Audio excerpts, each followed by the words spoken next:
Assalamualaikum warahmatullahi wabarakatuh. Waalaikumsalam Waalaikumsalam warahmatullahi warahmatullahi wabarakatuh. Innal wabarakatuh. hamdalillah nahmaduhu wa nasta'inuhu wa nastaghfiruh wa na'udzu billahi min shururi anfusina wa min sayyiati a'malina. May yahdihillahu fala mudhillalah wa may yudlil fala hadiyalah. Asyhadu an la ilaha illallah wahdahu la syarikalah wa asyhadu anna Muhammadan abduhu wa rasuluh. Allahumma salli wa sallim wa barik ala Muhammadin wa ala alihi wa ashabi ajma'in. Subhanaka la ilma lana illa ma 'allamtana innaka antal alimul hakim. Allahumma aftah lana hikmataka wa ansur alaina rahmataka min khuzaini rahmatika ya arhamar rahimin. Qala Allah Ta'ala fi kitabil karim, a'udzu billahi minasyaitonir rajim. Ya ayyuhalladzina amanu taqullaha haqqa tuqatih wa la tamutunna illa wa antum muslimun. Ya ayyuhan nasu taqu rabbakumul ladzi khalaqakum min nafsin wahidah wa khalaqa minha zawjaha wa batha minhuma rijalan katsiran wa nisaa'a. Wattaqullaha alladzi tasaaluna bihi wal arham innallaha kana 'alaikum raqiba. Ya ayyuhalladzina amanu taqullaha wa qulu qawlan sadida yuslih lakum amalakum wa yaghfir lakum dzunubakum wa may yuti'illaha wa rasulahu faqad faza fawzan 'azima. Amma ba'du fa innal asdaqal hadits kitabullah wa khairal hadiyati Muhammadin sallallahu alaihi wasallam wa syarrul umuri muhdatsatuha wa kullu muhdatsatin bid'ah wa kullu bid'atin dhalalah wa kullu dhalalatin finnar.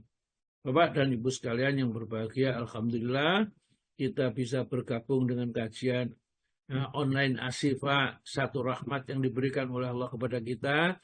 Jangan kita tinggalkan, kita berpegang teguh ya.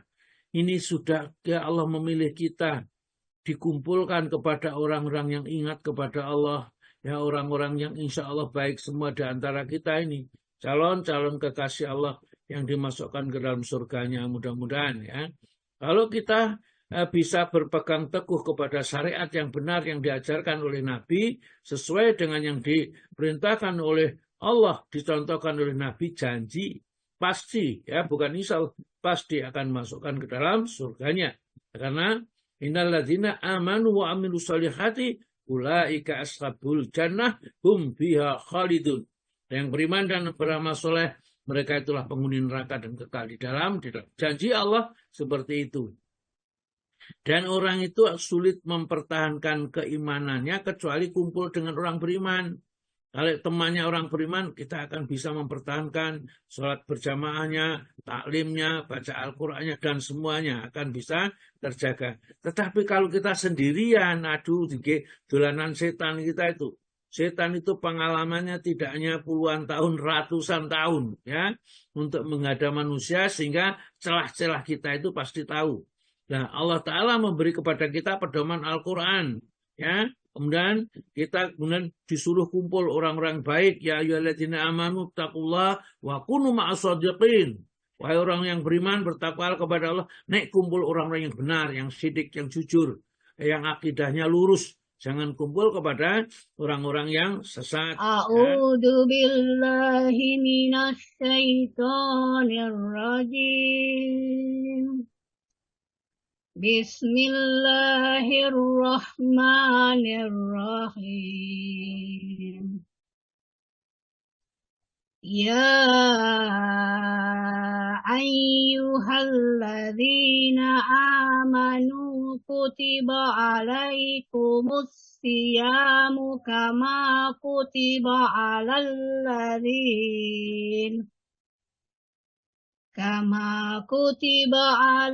ladzina min qablikum la'allakum tattaqun. Ayyaman ma'dudat. Faman kana minkum maridun aw ala safarin fa'iddatun min ayyamin ukhar.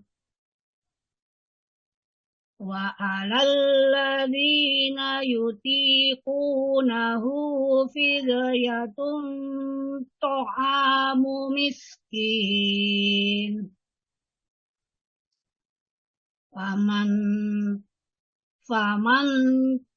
Faman tatawwa'a khairan fahuwa khairul lah. Wa antasumu khairul lakum in kuntum ta'lamun. Syahru Ramadan alladzi unzila fihi al-Qur'anu hudan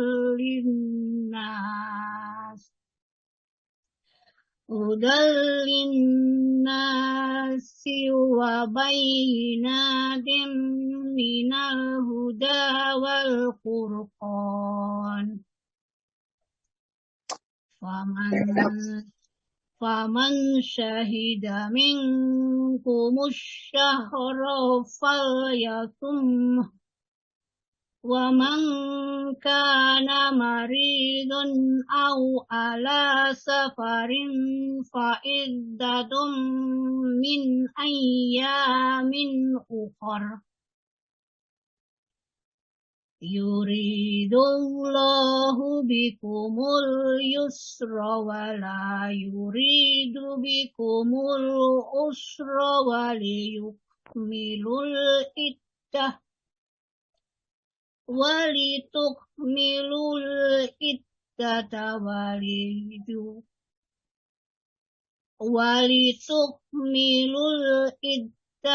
walitukabbirullaha ala ma hadakum wa la'allakum tashkurun. Wa idza sa'alaka ibadi anni fa inni qarib ujibu da'watal da'i idza da'ani falyastajibu li wal yu'minu bi la'allahum yarshudun. Ya, cukup. Cukup, Bu. Oke. Sampai 86 ya Ustaz. Oke. Dengan menyebut nama Allah yang Maha Pengasih lagi Maha Penyayang.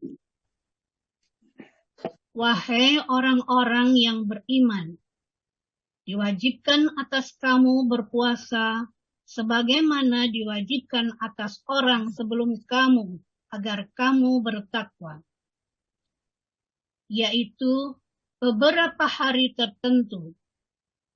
Maka barang siapa di antara kamu sakit atau dalam perjalanan lalu tidak berpuasa, maka wajib mengganti sebanyak hari yang dia tidak berpuasa itu pada hari-hari yang lain. Dan bagi orang yang berat menjalankannya, wajib membayar fidyah, yaitu memberi makan seorang miskin. Tetapi barang siapa dengan kerelaan hati mengerjakan kebajikan, maka itu lebih baik baginya. Dan puasamu itu lebih baik bagimu jika kamu mengetahui. Bulan Ramadan adalah bulan yang di dalamnya diturunkan Al-Quran sebagai petunjuk bagi manusia dan penjelasan-penjelasan mengenai petunjuk itu dan pembeda antara yang benar dan yang batil.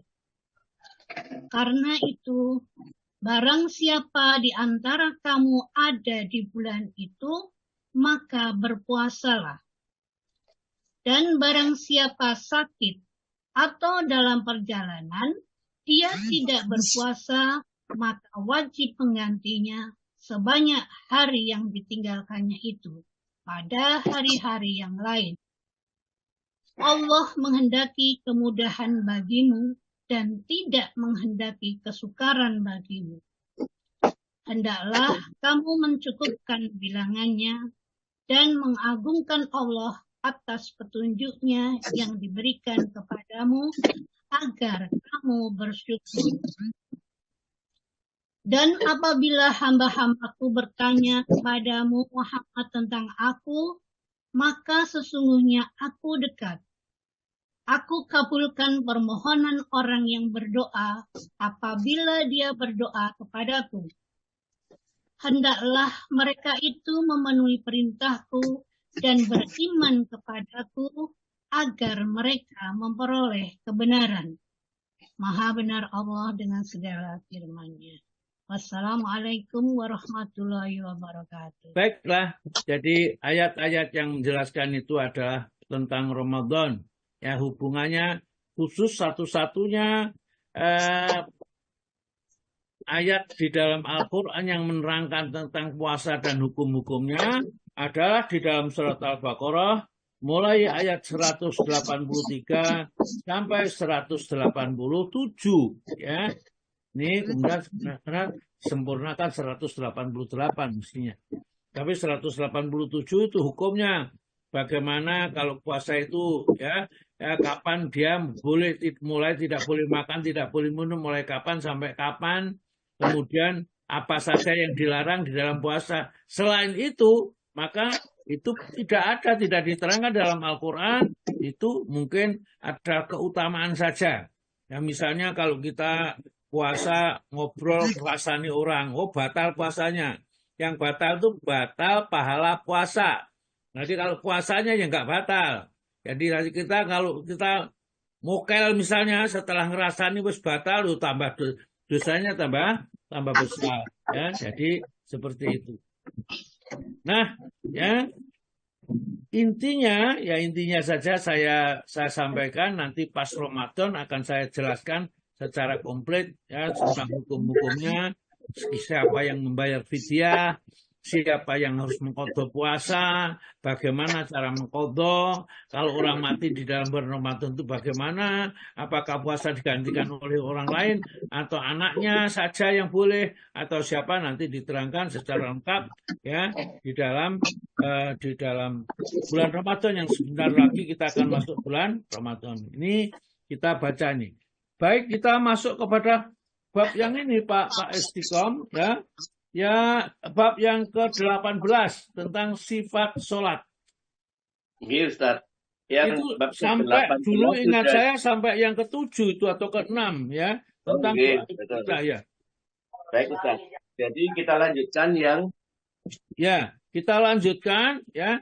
Kita ulangi lagi sebentar tentang macam-macam iftitah itu ya. Jadi halaman yang 270 Pak. baik, Ustaz. Selanjutnya membuka sholat ya. Baik, Ustaz. Jadi ini tentang sifat sholat, Ustaz. Baik. Mengenai bab yang ke Tolong dimatikan dulu mic-nya itu mengganggu. 18. ABCD ini sudah Ustaz kemarin. Bu Dewi Semarang nggak bisa. Sudah saya bunuh Bu Dewi. Bu Dewi sudah bunuh. Lupa nggak dimatikan suaranya, masuk ganggu yang lain. Monggo Istiqom. Ya, Jadi, yang nomor berapa, Ustaz? Yang ke-6. Yang ke-6 halaman 270 Pak. Ya, siap, Ustaz. Jadi yang ke-6 selanjutnya membuka sholat dengan doa istiftah.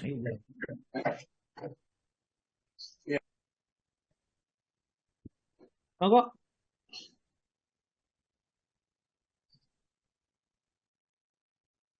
Babnya bab 18 Pak.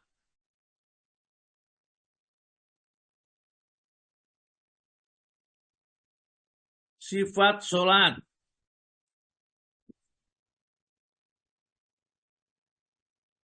Pasti kok mati apa? Mic-nya mati. Baik, Ustaz. Maaf mati, Ustaz.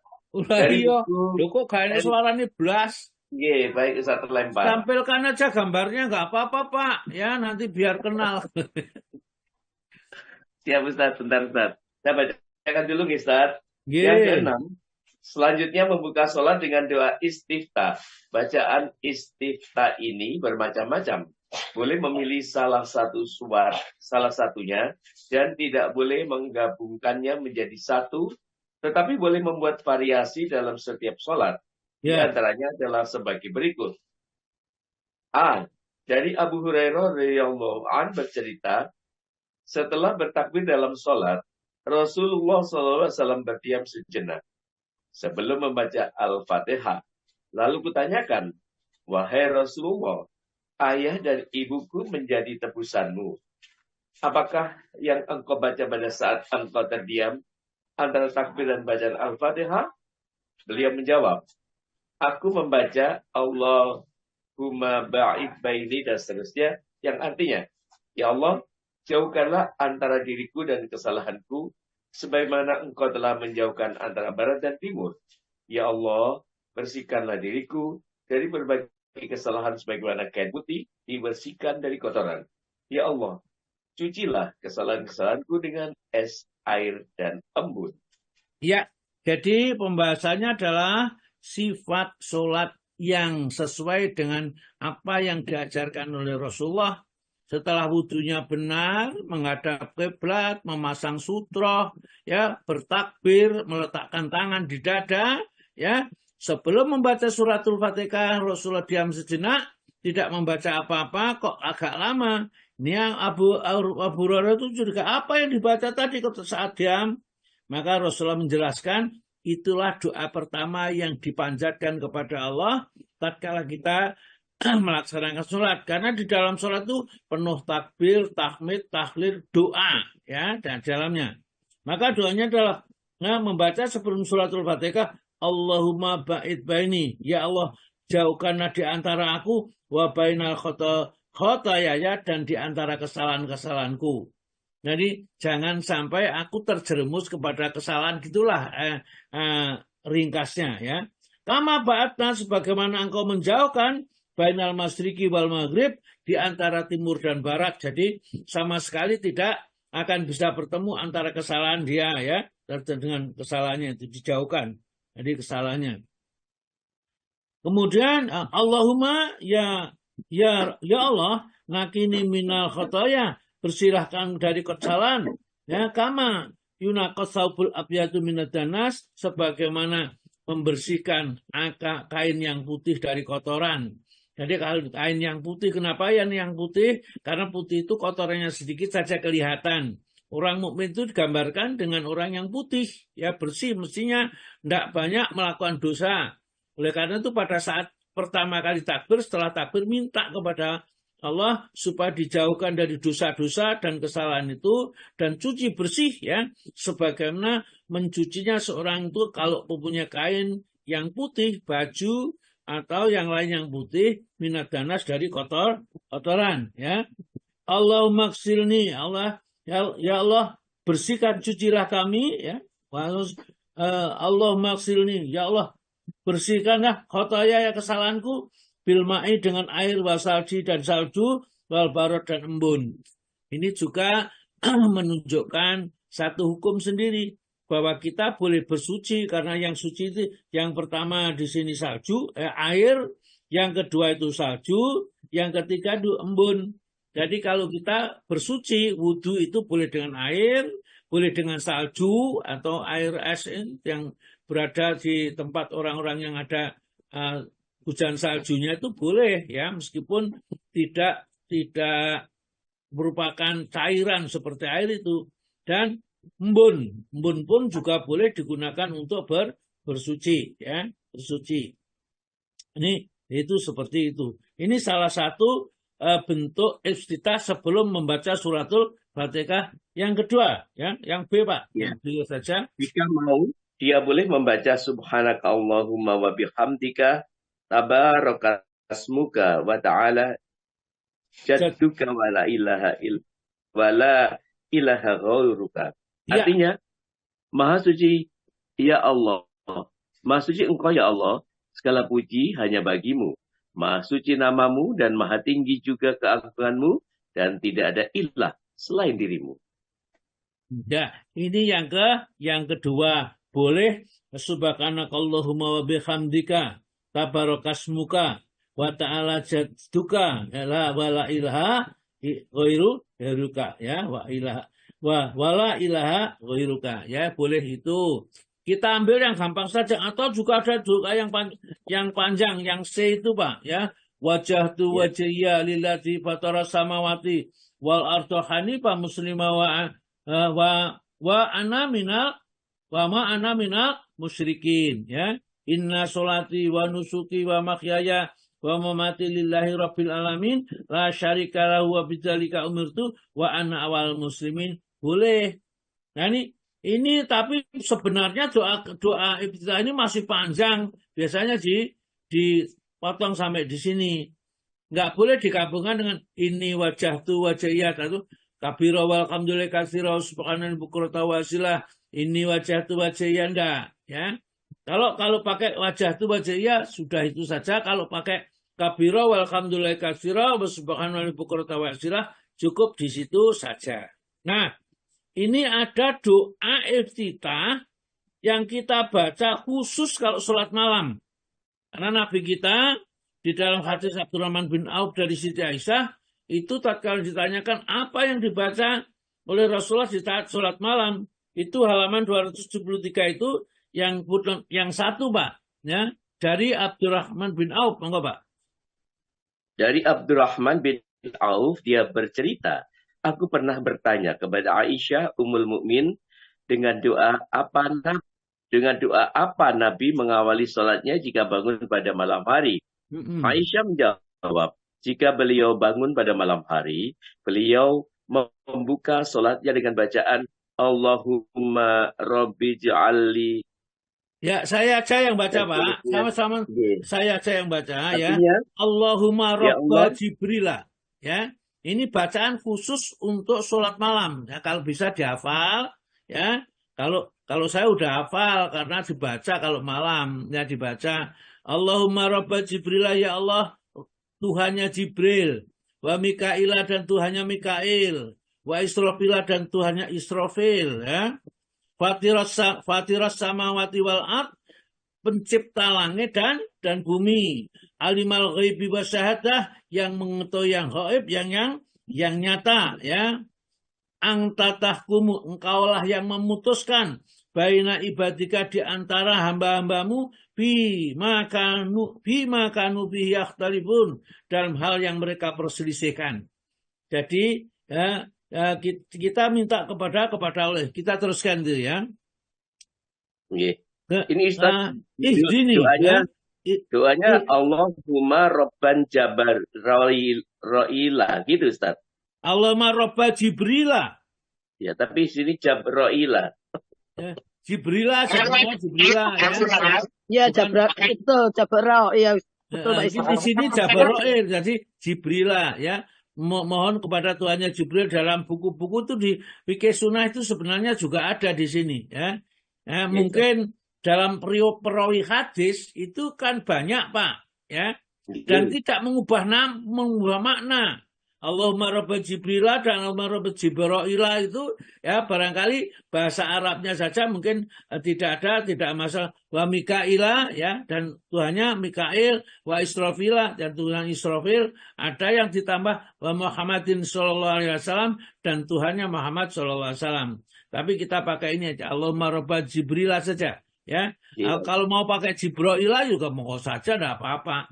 Bukan berarti gak sah sholatnya, sah saja. Karena memang hadis itu dari satu riwayat, kadang-kadang di riwayat yang menyatakan Jibrila ya, ini ya tidak jadi masalah. Kita lanjut ya. Anta tahkumu baina ibadika bima kanu bihi yakhtalifun ihdini limakhtulifa bihi. Ya, ihdini tunjukkanlah kepadaku limakhtulifa bihi, terhadap apa yang mereka persilahkan di dalamnya, minal haqi, dari yang hak. Jadi di antara mereka yang berselisih itu, pilihkan kepada kami yang hak itu yang mana. Biidnika, dengan izinmu, innaka tahdi man tasa'u, sesungguhnya engkau memberi petunjuk kepada orang yang kau kehendaki, ila siratal mustaqim, kepada jalan yang lurus. Jadi orang yang senantiasa salat malam itu karena Rasulullah mengkhususkan ini, memberi contoh ini, maka di dalam perselisihan itu dipilihkan oleh Allah mana yang paling benar, mana yang paling lurus. Ya semuanya itu mungkin bisa dilewati, tapi ini yang paling tepat ya. Jalan yang lurus itu kan jalan yang paling pendek yang menghubungkan dua titik, itu yang lurus namanya. Kalau ditarik garis itu garis lurus itu paling pendek. Kalau pakai belok-belok, kelok-kelok itu menjadi panjang. Ya ini yang lurus. Jadi di antara manusia itu nanti akan terjadi perselisihan. Kita minta dipilihkan oleh Allah jalan yang lurus. Kita sebut Tuhannya Jibril, Tuhannya Mikael, Tuhannya Israfil, ya, dan pencipta langit dan bumi yang mengetahui yang gaib dan yang nyata, yang dia nanti akan memutuskan perkaranya. Ya, di dalam semua perselisihan hambanya, mohon dipilihkan saya, ya, di antara perselisihan mana yang hak. Maka di dalam Islam toreko saja berapa banyak torekohnya, ya. Kemudian aliran-aliran, memang banyak aliran, mohon dipilihkan oleh Allah yang paling lurus. Kita lanjut ada yang ketujuh, ya. Selanjutnya membaca ta'awudz, a'udzubillahi minasyaitonirrajim, yang artinya aku berlindung kepada Allah dari godaan syaitan yang terkutuk. Hal ini didasarkan pada firman Allah Ta'ala dari surat An-Nahl ayat 98 yang artinya, apabila kamu membaca Al-Quran, hendaklah kamu meminta perlindungan kepada Allah dari syaitan yang terkutuk, atau bisa membaca a'udzubillahi syami'i alim minasyaitonir rajim min hamzihi wa nafthihi wa nafthihi. Ya, terjemahnya artinya apabila kamu membaca Al-Quran, hendaklah kamu meminta perlindungan kepada Allah dari syaitan yang terkutuk. Kemudian artinya berikutnya, aku berlindung kepada Allah yang maha mendengar lagi maha mengetahui dari syaitan yang terkutuk, tipuan, sisikan, dan godaannya. Ya, jadi sebelum membaca suratul Fatihah disunahkan membaca ta'awudz. Ta'awudznya itu bisa a'udzubillahi minasyaitonirrajim yang sudah biasa kenal, karena Allah Ta'ala berfirman wa idza qara'tal Qur'ana. Apabila kamu membaca Al-Quran, fasta'id billah, berlindunglah kepada Allah minasyaitonirrajim, dari godaan setan yang terkutuk, supaya pemahaman kita tidak salah, bacaan kita tidak keliru. Atau juga dibentuk ta'awudz yang lain. A'udzubillahi samiil alimi minasyaitonirrajim, ya, minabzihi wa nafthihi wa nafsih, ya, itu ya bisa.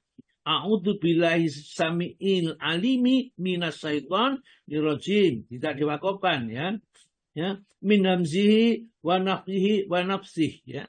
Aku berlindung kepada Allah yang maha mendengar dan maha mengetahui dari syaitan yang terkutuk, dari tipuannya, dari bisikannya, dan dari godaannya. Selanjutnya, monggo Pak. 8. Selanjutnya membaca Bismillahirrahmanirrahim, artinya dengan menyebut nama Allah yang maha pengasih lagi, maha penyayang, secara sirri atau pelan-pelan. Bacaan itu didasarkan pada hadis Anas radhiyallahu an. Dia berkata, aku pernah mengerjakan sholat di belakang Rasulullah sallallahu alaihi wasallam, Abu Bakar, Umar, dan Utsman radhiyallahu anhum. Mereka tidak mengeraskan bacaan Bismillahirrahmanirrahim. Basmalah merupakan ayat Al-Quran yang berdiri sendiri. Oh, jadi membaca suratul Fatihah itu tidak usah membaca Bismillahirrahmanirrahim, tidak masalah.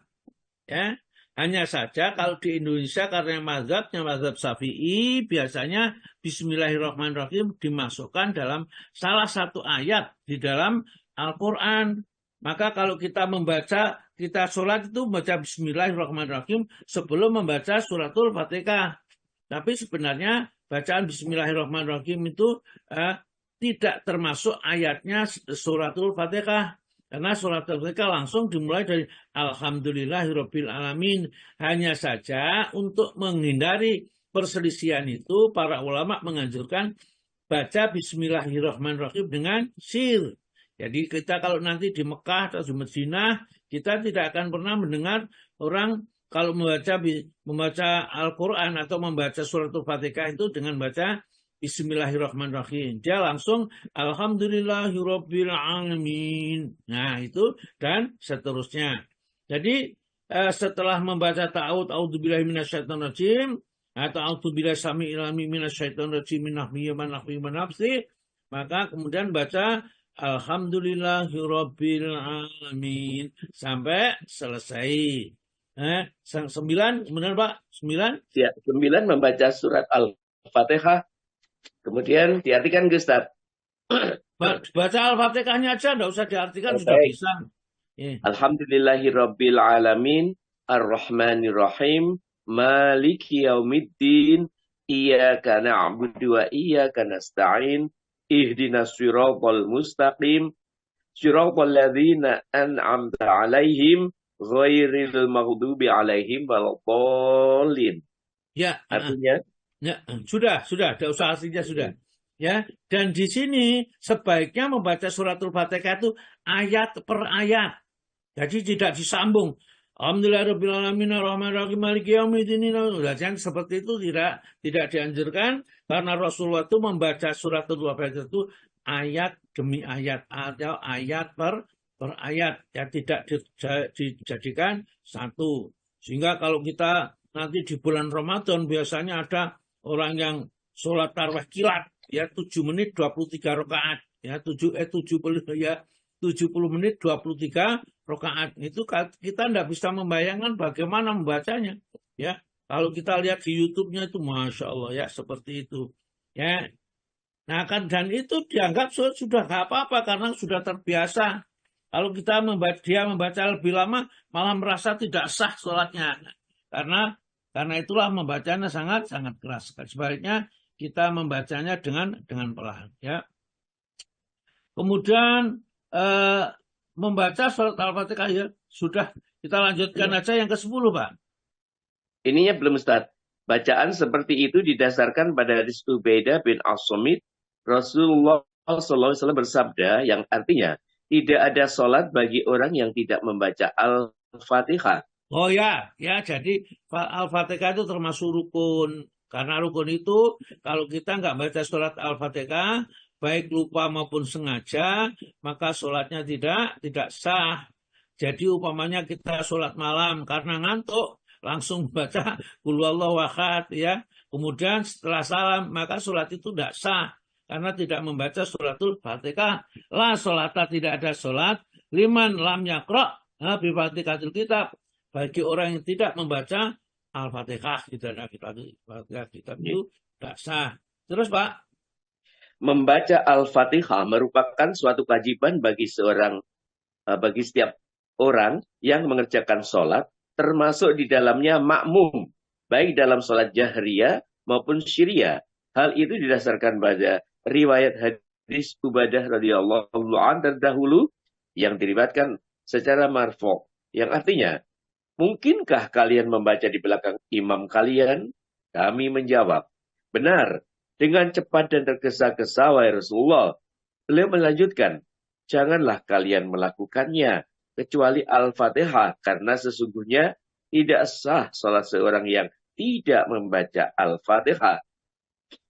Ya. Dari Muhammad bin Abi Aisyah. Sudah ya.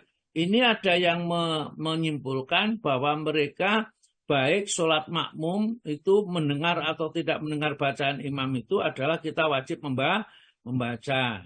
Namun ya setelah ditaskih oleh beberapa ulama, kalau kita baca, kalau kita bermakmum kepada seorang yang membaca surat Al-Fatihah jahar dan kita mendengar, kita wajib diam. Situ dasarnya adalah Al-Quran, ya. Sedangkan Nabi yang mengatakan itu kita boleh membaca Al-Quran itu baik imam jahar atau makmum.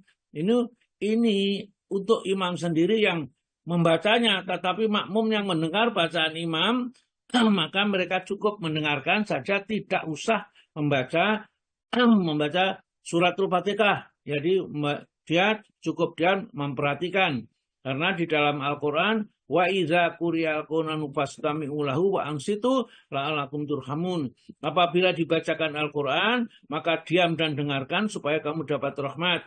Oleh karena itu tatkala imam membaca dengan bacaan yang jahar dan ia mendengar, maka wajib baginya adalah diam.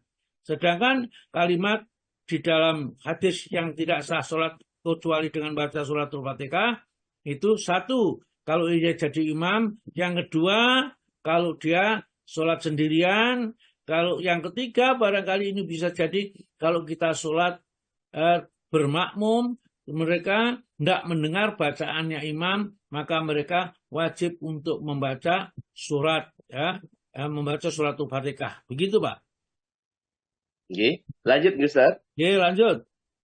Dari Muhammad bin Abi Aisyah, dari seorang sahabat Nabi Sallallahu Alaihi Wasallam, dia berkata, Rasulullah Sallallahu Alaihi Wasallam bersabda yang artinya, mungkinkah kalian membaca ketika imam sedang membaca? Mereka menjawab, sesungguhnya kami memang melakukannya. Beliau atau Rasulullah bersabda, tidak boleh kecuali salah seorang di antara kalian membaca Al-Fatihah. Bacaan Al-Fatihah itu menjadi gugur bagi orang yang masbuk atau tertinggal, yang mendapatkan imam sudah dalam keadaan ruku.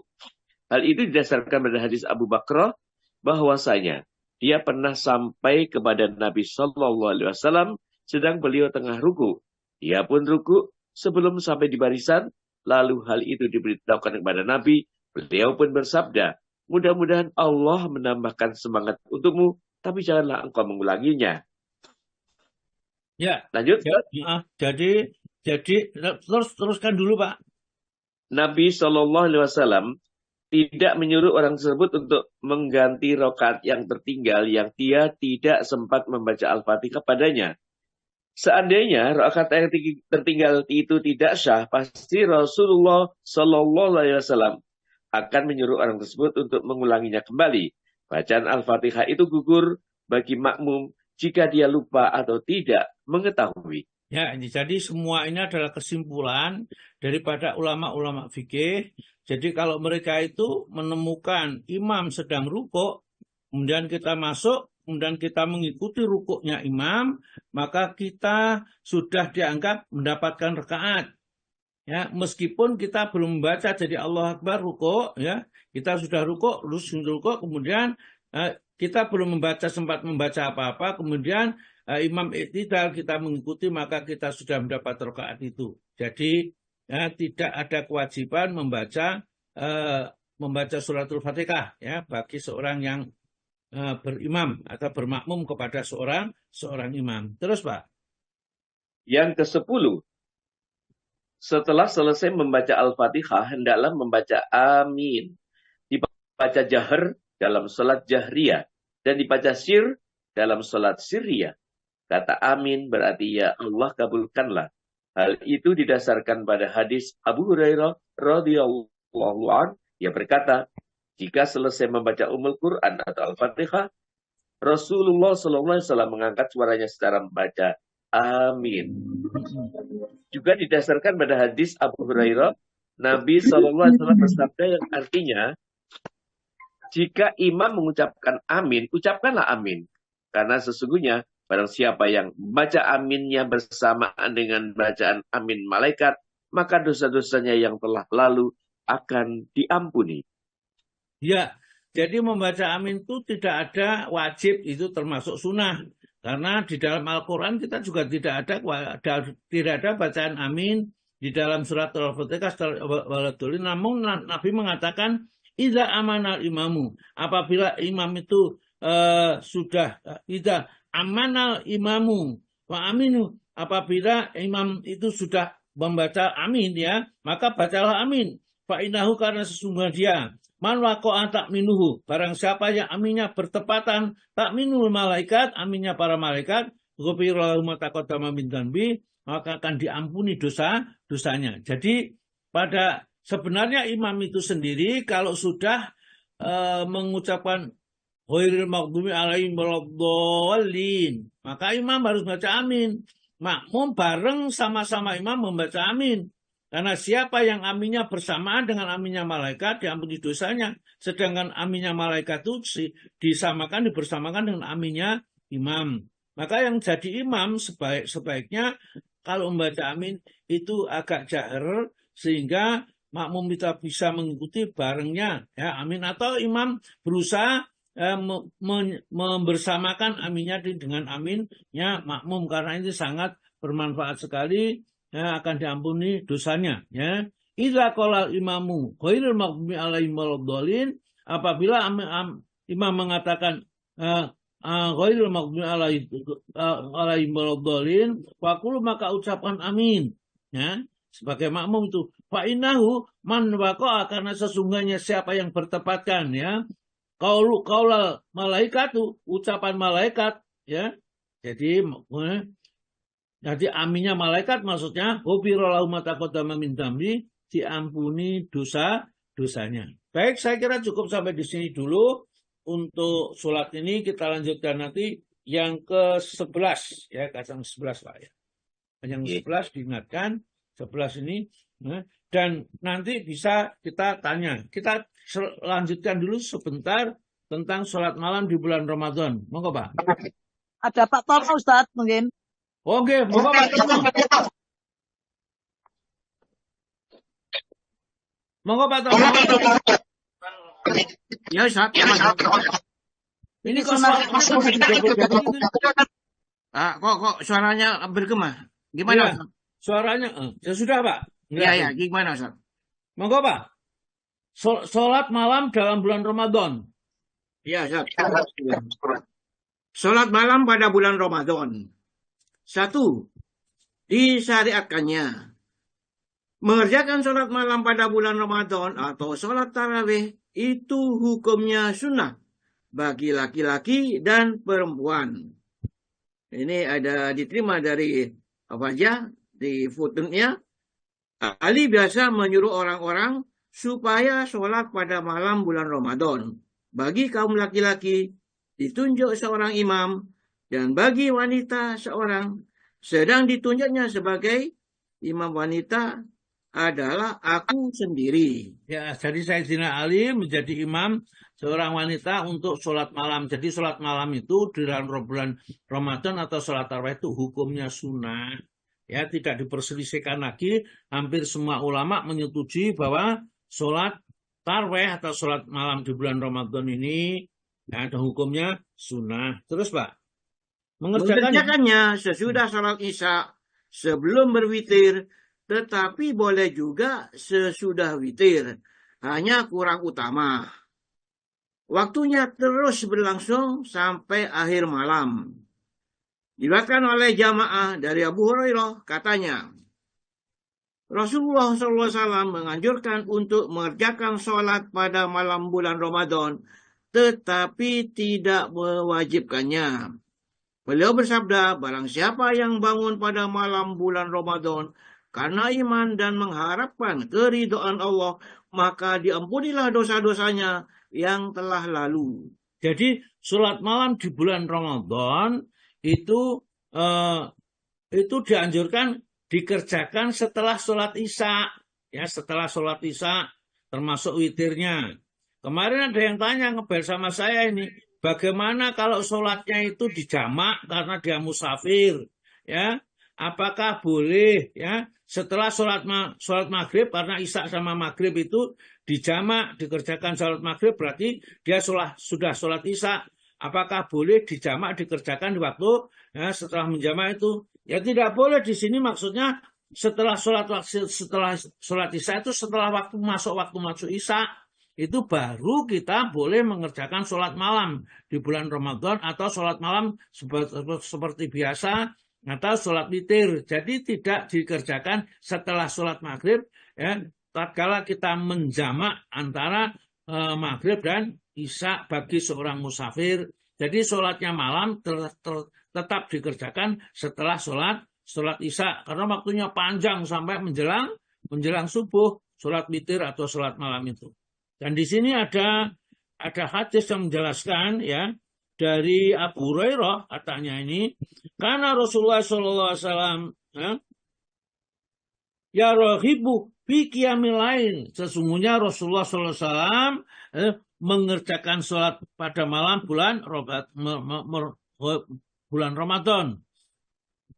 Ghairu ya'muru, tapi tidak memerintahkan fihi di dalamnya sebagai perintah wajib ini ya. Bi ghairi tamah ya, bi ghairi tamah ini ya. Fayaqulu, kemudian Rasulullah bersabda, mangqama Ramadhana, barang siapa sholat malam di bulan Ramadan, qoma Ramadan itu berdiri untuk bulan Ramadan, maksudnya sholat malam di bulan Ramadan atau sholat tarawih ya. Imanan, dasarnya adalah iman kepada Allah, ya, berarti mengikuti perintah Allah dan mengikuti contoh Rasulullah, wahtisaban, dan mengharap hisab atau perhitungan dari Allah Ta'ala, ghafira lahu ma taqaddama min dzambi, akan diampuni dosa-dosanya. Artinya siapa yang senantiasa mengikuti sholat malam di bulan Ramadan ini, baik dia sholat sendirian di rumah atau sholat di masjid, maka akan diberi hadiah dari Allah, dosanya diampuni ya setelah Ramadan selesai. Terus Pak, jamaah selain Imam Tirmidzi juga meriwayatkan dari Aisyah, katanya Nabi Shallallahu Alaihi Wasallam bersolat di masjid, maka banyak pula orang-orang yang mengikuti sholat. Besok malamnya beliau bersolat pula, dan orang-orang yang mengikutinya bersolat semakin banyak atau bertambah banyak. Selanjutnya pada malam ketiganya orang-orang sudah berkumpul, tetapi beliau tidak keluar. Pada pagi harinya beliau bersabda, aku tahu apa-apa yang kamu lakukan semalam, sedangkan aku pun tidak ada yang halangan untuk keluar. Hanya saja aku khawatir kalau sholat itu difardukan atasmu nanti. Iya. Inilah kasih sayang Rasulullah kepada umatnya, ya, merasa bahwa sholat itu berat, ya, dan dalam Al-Quran disebutkan fa innaha lakabiratun, sungguh sholat itu berat, ya, karena sholat itu berat, maka khawatir nanti kalau saking senangannya mengikuti apa yang dikerjakan Rasulullah, maka dia itu akan memandang sholat itu sholat sang fardu, atau nanti Allah menjadikan fardu. Kalau ditambah fardu sholat malam, maka akan memberatkan seluruh umatnya, karena ada yang berdagang, ada yang kesana kemari, yang tidak berada di tempatnya. Itu kalau diwajibkan sholat malam berat. Maka sholat malam cukup Nabi mengerjakan. Jadi mula-mula Rasulullah mengerjakan sendiri. Tidak pernah memerintahkan kepada sahabat untuk mengerjakan. Hanya saja Rasulullah berangkat sendiri ke masjid. Benar ada yang melihat beberapa sahabat, apa yang dikerjakan? Terus terdengar Rasulullah sholat di bulan Ramadan ini. Para sahabat mengikuti dari jauh, jadi tidak dekat itu mengikutinya sama Nabi itu. Ya, kemudian setelah itu cerita kepada temannya, tadi malam aku mengikuti sholat malam bersama Rasulullah, masya Allah nikmatnya sholat bersama Nabi di malam bulan Ramadan. Ya, kemudian besoknya ternyata satu sama lain saling menyampaikan berita bahwa Rasulullah sholat di malam hari. Makin banyak besoknya itu yang mengikuti, ya. Maka pada malam yang ketiga sudah berkumpul banyak menunggu Rasulullah. Ternyata Rasulullah tidak keluar untuk memimpin sholat malam lagi untuk tarawih, ya. Tarawih itu kemudian paginya sholat subuh dia menjelaskan, aku ngerti apa yang kamu lakukan tadi malam, ya, kamu menunggu saya kan untuk ngimami, tapi sengaja saya tidak datang, padahal tidak ada halangan yang menghalangi aku untuk datang mengimami kalian. Hanya saja saya khawatir nanti sholat itu diwajibkan. Kalau diwajibkan menjadi berat bagi kalian. Oleh karena itu biarkan aja, ya, kadang-kadang dikerjakan, kadang-kadang ya, itulah yang dikerjakan oleh Nabi kita di bulan Ramadan, dan hadisnya ya bentuknya hanya seperti itu.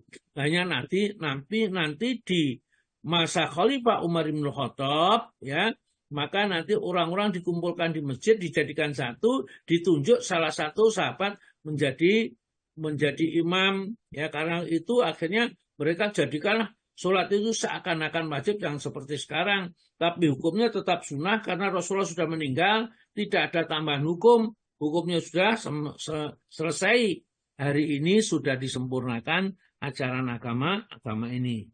Monggo Pak, yang bilangan rakaatnya. 2. Bilangan rakaatnya. Jamaah meriwayatkan dari Aisyah radhiyallahu anha bahwa Nabi SAW tidak pernah menambah salat sunnahnya pada waktu malam, baik dalam bulan Ramadan maupun bulan lainnya, lebih dari 11 rakaat. Nah, inilah yang mendasari orang-orang itu ya sholat tarawih di bulan Ramadan ini ya 11 rakaat. Karena karena kata Siti Aisyah, makana yazidu fi Ramadana wala fi ghairihi.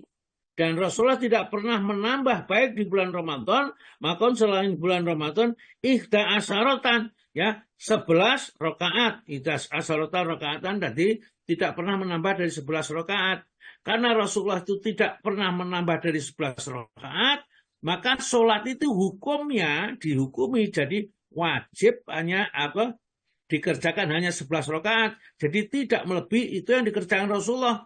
Maka dia yang berarti itu yang mengerjakan 11 rakaat itu lebih baik daripada yang mengerjakan 23 rakaat. Kenapa? Ini mengikuti Nabi. Yang 20 rakaat apa? Itu mengikuti sahabat. Kemudian mereka beberapa orang mencoba membenturkan mana yang lebih baik mengikuti Nabi atau mengikuti sahabat. Bukan begitu mestinya. Mengikuti sahabat itu juga diperintahkan oleh Nabi supaya mengikuti sahabat. Ya, jadi kita tidak usah hanya karena prosesnya itu pada saat itu 11 rakaat itu berdirinya panjang, surat-surat yang dibaca panjang dan para sahabat tidak kuat, maka akhirnya ulama menambah atau para sahabat itu menambah menjadi 20 rakaat atau 23 sama witirnya karena berdirinya tidak kuat lama, suratnya agak pendek, ya, tapi ditambah jumlah rakaatnya, tapi selesainya sama antara yang 11 rakaat dengan yang 23 rakaat, ya. Kenapa? Yang 11 rakaat bacaannya panjang, yang 20 rakaat agak pendek karena tidak kuat berdiri lama. Begitu. Jadi kalau untuk kita mengikuti mana saja, yang penting sholat itu sholat itu adalah tumak ninah, tidak tergesa-gesa. Jadi sekarang kadang-kadang yang sholat 11 rakaat dan yang 23 rakaat lebih cepat selesai yang 23 rakaat. Saking cepatnya, ya seperti makan di bleb-bleb gitu aja dimasukkan mulut tidak dirasakan, ya.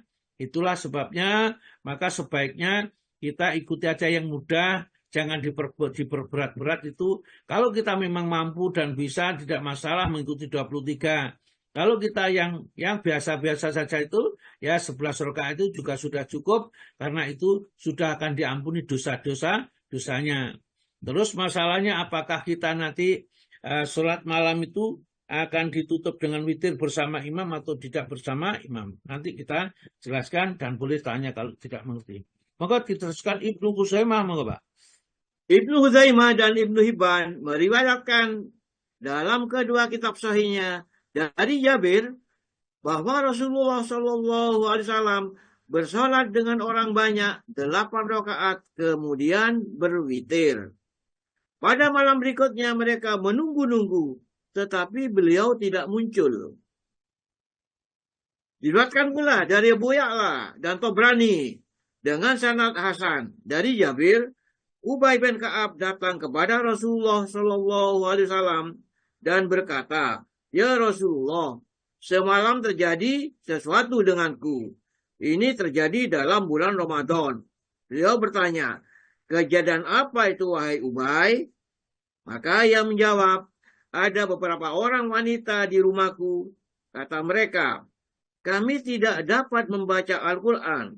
Oleh sebab itu kami hendak bersolat bermakmum denganmu saja." Saya lalu bersolat dengan mereka itu sebanyak 8 rakaat kemudian berwitir. Tampak keridoan beliau sallallahu alaihi wasallam itu dan tidak mengucapkan sepatah kata pun. Nah inilah juga yang termasuk mendasari dua hadis itu. Rasul itu sholatnya enggak 23 rakaat. Ini ada 8 rakaat kemudian witir. Ya, witir 3 rakaat, berarti 11 rakaat.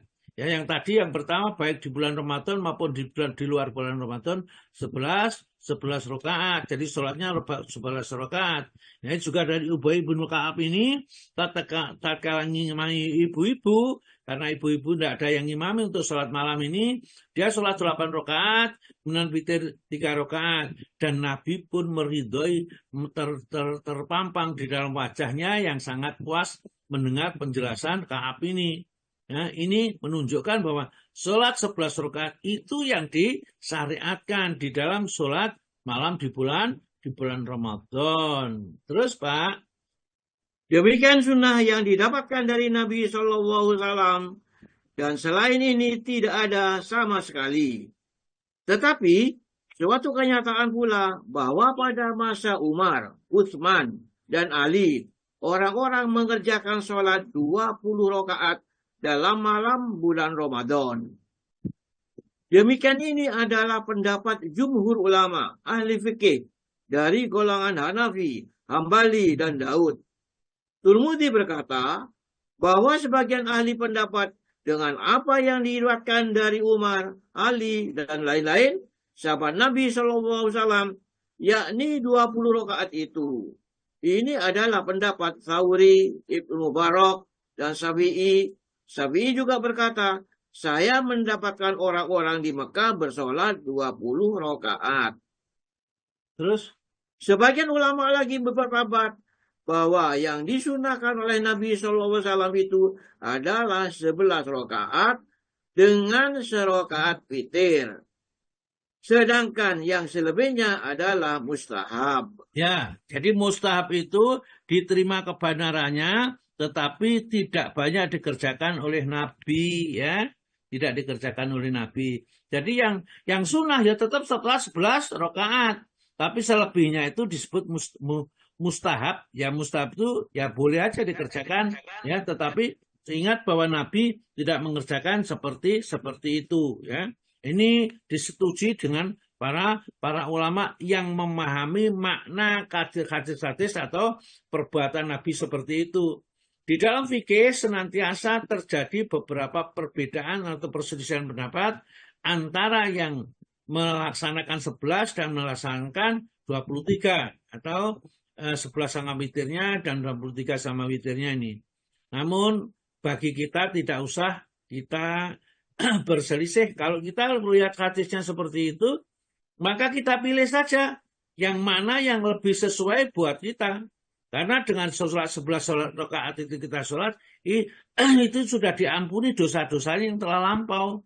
23 rakaat ya sama, diampuni dosa-dosanya yang telah lampau. Ya, ini konklusinya atau kesimpulan bahwa sholat malam itu boleh dikerjakan baik 23 rakaat maupun dikerjakan hanya 11 rakaat, karena dua-duanya mengikuti sunnah, ya, sunnah Nabi, yang satu sunnah para sahabat, sedangkan kita disuruh mengikuti sunnah Nabi dan sunnah para sahabat, ya, yang mudah kita laksanakan, ya, karena tidak mungkin para sahabat itu melakukan itu menyelisih apa yang dikehendaki oleh Nabi. Terus Pak, Kamal bin Hamman berkata, menilai dalilnya, yang masnun dari 20 rakaat itu hanyalah sejumlah yang lazim oleh Nabi SAW, lalu ditinggalkannya karena khawatir dianggap sebagai sholat wajib. Jadi yang selebihnya adalah mustahab. Adapun yang sudah jelas bahwa yang biasa dikerjakan oleh Nabi SAW itu ialah 11 rakaat termasuk witirnya, sebagaimana yang tersebut dalam kedua Sahih Bukhari dan Muslim. Kalau demikian, maka yang masnun menurut istilah syekh kita adalah 8 rakaat itu, sedang yang 12 adalah mustahab. Ya. Jadi 8 rakaat, yang 12 rakaat dengan 1 rakaat, atau mungkin ada yang dibuka dengan sholat iftitah, karena dia menganggap sholat malam di bulan Ramadan dikiaskan dengan sholat malam bukan di bulan Ramadan. Maka tatkala akan mengerjakan tarweh, itu tetap dimulai dengan 2 rakaat sholat yang ringan. Tapi di dalam riwayat-riwayat tidak pernah kita temukan Nabi mengerjakan sholat malam di bulan Ramadan itu dibuka dengan 2 rakaat sholat yang ringan. Hanya karena mereka menyamakan kedudukan hukumnya antara sholat malam dengan sholat tarawih itu, maka ada yang menganggap sunnah juga kalau di dalam sholat tarawih itu dibuka dengan 2 rakaat sholat yang ringan. Ya.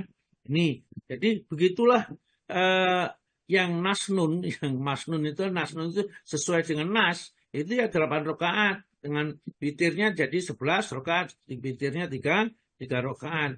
Tapi bagaimanapun juga kita boleh ada yang 12 rakaat, ya witirnya berapa kalau 12 rakaat. Nah, ini gitu. Terus Pak.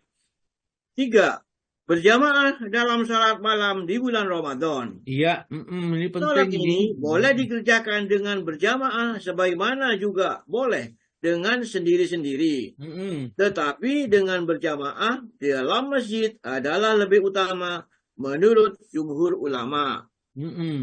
Sudah dijelaskan tadi, maka bahwa Rasulullah SAW juga mengerjakannya dengan berjamaah.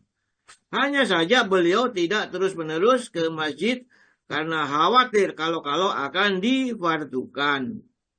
Selanjutnya Umarlah yang memulai untuk terus berjamaah dengan seorang imam. Ya, coba saya jelaskan dulu.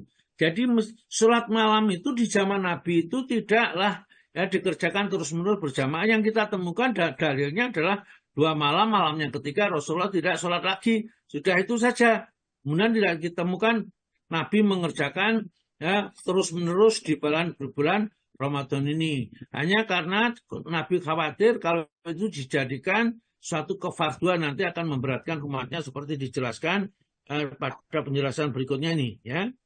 Tetapi kalau kita mau mengerjakan berjamaah boleh sebagaimana kita mengerjakan sendiri-sendiri. Dalilnya kenapa? Sholat berjamaah boleh, sholat malam, ya Rasulullah diikuti para jamaah atau para sahabat, dan Rasulullah tidak melarang. Ya. Dan para sahabat menunggu-nunggu itu juga tidak disalahkan. Hanya karena Rasulullah tidak mengerjakan itu menunjukkan bahwa Rasulullah tidak terus-menerus mengerjakan sholat tarawih atau sholat malam di bulan Ramadan, sholat tarawih itu 1 bulan.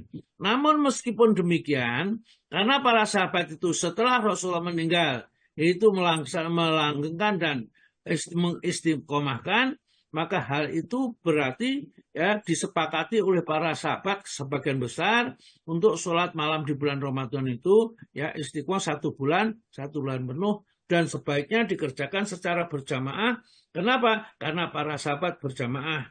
Hanya saja karena tidak ada perintah dari Nabi, kita juga tidak bisa mengatakan bahwa sholat jamaah itu pahalanya 27 kali dibandingkan sholat malam sendiri-sendiri, tidak bisa karena tidak ada dalil. Lain dengan sholat fardu. Sholat fardu kalau kita kerjakan sendiri dan kita kerjakan berjamaah di masjid, lain, itu ada dalilnya. Oleh karena itu hanya boleh saja, dan itu dianggap baik karena termasuk syiar di dalam agama. Begitulah kalau orang-orang ahli fikih itu biasanya mengutamakan syiarnya. Apalagi di antara itu ada banyak orang kafir. Kalau nanti kita bersatu, banyak orang mengerjakan di bulan Ramadan itu sholat bersama-sama, buka bersama-sama, maka kelihatan begitu akrabnya dan saling kasih sayang di antara orang mukmin itu nyata sekali. Terus Pak. Abdurrahman bin Abdul Qari berkata, pada suatu malam, dalam bulan Ramadan saya keluar dengan Umar ke masjid. Di situ sudah banyak orang-orang yang bersolat terpencar-pencar. Ada yang sholat sendirian, dan ada pula yang bersolat diikuti oleh orang banyak. Umar lalu berkata, saya berpendapat, alangkah baiknya kalau mereka itu dikumpulkan dengan mengikuti seorang imam. Saya rasa itu lebih utama. Ya, ini pendapatnya Umar sendiri sebenarnya. Tidak ada perintah dari Nabi, juga tidak ada sinyal untuk supaya dikerjakan bersama, tidak ada. Hanya karena semangatnya para sahabat itu untuk sholat malam di bulan Ramadan, ada yang sholat sendiri diikuti 2 orang, ada 3 orang, ada yang lebih banyak lagi. Nah, ini juga tidak dilarang oleh Nabi kita. menganggap seperti itu. Alangkah baiknya kalau semua itu daripada seperti ini dijadikan satu aja imamnya, ya. Kemudian ditunjuklah salah satu sahabat untuk jadi imam sholat malam, dan akhirnya setelah itu dilihat oleh Umar, inilah kalau ini seperti ini lebih menunjukkan persatuan umat Islam, lebih berguna sebagai syiar agama di dalamnya. Maka sampai sekarang akhirnya sholat malam tarawih di bulan Ramadan itu dikerjakan secara berjamaah. Meskipun Nabi tidak memerintah, tapi Umar menganjurkan kita berarti mengikuti sunnahnya Khalifah Rasyidin, ya. Alaikum bisunati wa sunati Khalifah Rasyidin, Pak. Al-Mahdiyin, ya begitu. Terus, Pak.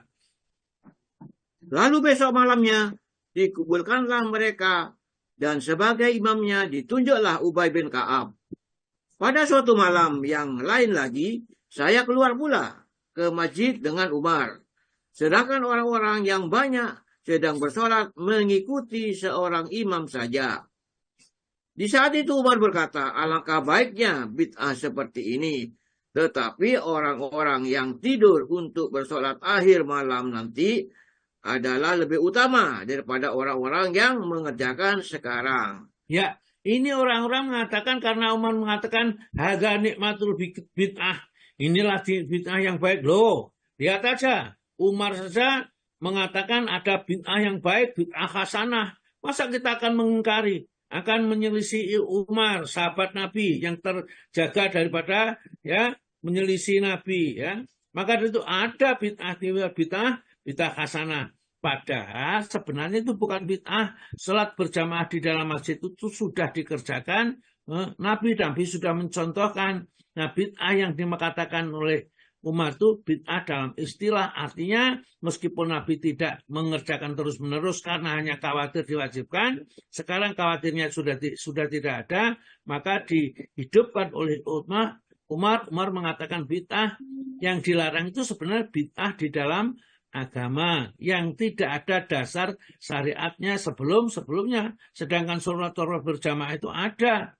Ya, kalau kita lihat ceramah Ramadan itu juga tidak ada. Dasarnya perintah Nabi, sunnahnya juga tidak ada. Kemudian kenapa dikerjakan itu? Karena kesempatan mumpung orang-orang kumpul, disampaikan dakwah agama, ya, supaya agama sampai kepada mereka. Karena kalau diajak ngaji seperti sekarang ini di Zoom misalnya, ada banyak yang tidak suka, ada malas, alasannya macam-macam. Atau di masjid ada kajian, itu macam-macam juga tidak mau datang. Ya, mumpung Ramadan, banyak orang yang datang, maka para ulama menganjurkan diadakan ceramah Ramadan. Nah, ceramah Ramadan itu sendiri sebenarnya juga tidak ada anjuran perintah dari Nabi, contoh dari Nabi, bahkan contoh dari sahabat juga tidak ada. Itu adalah metode dakwah yang dipraktekkan oleh umat Islam sekarang ini. Tapi bukan itu tidak termasuk bid'ah. Ya, karena bid'ah yang dilarang, bid'ah di dalam agama menambah syariat yang sudah lengkap. Ya. Terus, Pak. Pada saat itu orang-orang bersalat pada perbukaan malam. Dilakukan oleh Imam Bukhari, Hudaimah, Bayhaqi, dan yang lain. Ya. Yang keempat, bacaan suratnya. Mengenai bacaan pada sholat malam di bulan Ramadan itu tidak terdapat sesuatu yang berasal dari Nabi Shallallahu Alaihi Wasallam. Ada suatu keterangan bahwa orang-orang salaf dahulu membaca sebanyak 200 ayat. Waduh, terus? Mereka bersandar pada tongkat karena mereka lamanya berdiri. Pulangnya ialah pada waktu hampir fajar menyingsing. Dan karena itu mereka bergegas-gegas membangunkan pelayan mereka agar segera menyediakan makanan sebab takut kesiangan. Ada juga yang membaca surat Al-Baqarah hingga selesai dalam 8 rakaat. Dan kalau surat itu dibaca dalam 12 rakaat, maka itu dianggap ringan. Ibnu Qudamah berkata, Imam Ahmad berkata bahwa hendaklah dibaca yang ringan saja waktu bersolat dengan orang-orang banyak di bulan Ramadan. Jangan sekali diberatkannya. Maksudnya diberat-beratkan. Lebih-lebih dalam waktu malam yang pendek atau musim panas. Al-Qadli berkata, Tidak baik kalau bacaan Al-Quran itu kurang dari sekali hatam dalam sebulan. Agar dapat didengar seluruh ayat-ayatnya. Tetapi tidak baik pula melebihi sekali hatam. Karena khawatir dirasakan terlampau berat oleh makmum yang ada di belakang. Sekiranya dapat mengukur keadaan orang-orang banyak, maka hal itu lebih utama. Tetapi sekiranya orang-orang semua sepakat agar surat itu lebih dipanjangkan, maka lebih utama lagi. Sebagaimana yang diriwayatkan oleh Abu Dar, katanya, kami bersolat dengan Nabi SAW sampai takut telat sahur. Pada waktu itu imam membaca sampai 200 ayat. Ya, coba perhatikan di masa Nabi itu ya begitu, karena beratnya. Kemudian para ulama menganggap setelah ini kan tahu kekuatan kita. Orang yang sudah tua itu gak kuat berdiri lama, maka suratnya tidak boleh panjang-panjang. Hanya saja kalau mereka menyepakati satu kelompok tersendiri, jadi misalnya di pondok pesantren enggak, nanti kita khatamkan satu kali khatam ya. Selama bulan Ramadan itu bagus, tapi jangan melebihi satu kali khatam. Kenapa? Dianggap kalau satu kali khatam itu bisa tersampaikan seluruh pesan Al-Quran kepada seluruh jamaah. Hanya saja kalau kita yang sekarang kita rasakan, orang yang sholat tarawih atau mengerjakan sholat tarawih itu jarang yang betul-betul nggak memanfaatkan kesempatan yang tinggal sedikit itu untuk membersihkan dirinya. Ya sekedar ya umum ikut-ikutan saja. Kalau mereka bisa mengerti keutamaan Ramadan, mereka pasti bisa menikmati malam di bulan Ramadan. Mereka akan sangat senang kalau bulan Ramadan itu diisi dengan ketaatan yang banyak, khususnya pada sholat malam di bulan Ramadan. Begitu barangkali saya kira cukup sementara. Nanti kita lanjutkan pada pertemuan berikutnya. Ya, saya kembalikan kepada Pak Sitikom. Monggo Pak Sitikom. Ini baik Ustaz.